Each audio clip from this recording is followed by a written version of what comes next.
Bilang tugon sa patuloy na epekto ng pagbuhos ng malalakas na ulan na nagdulot ng mga landslide, nagpamalas ng dedikasyon at katapangan ang mga kapulisan mula sa Baguio City sa kanilang patuloy na road clearing operations at water level monitoring sa mga high-risk na lugar sa kanilang nasasakupan.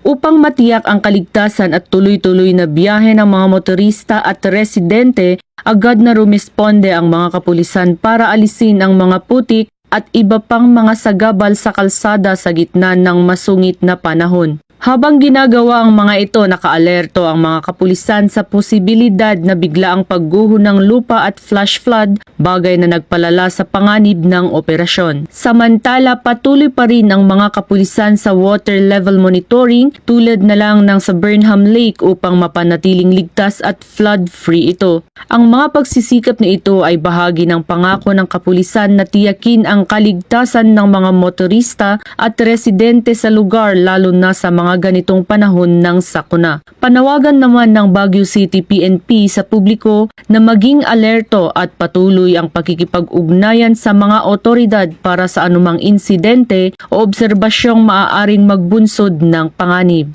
Mula dito sa Rehiyon Cordillera, ako ang inyong PNN correspondent, Patrolwoman Digman, alagad ng batas, tagataguyod ng Balitang Pulis.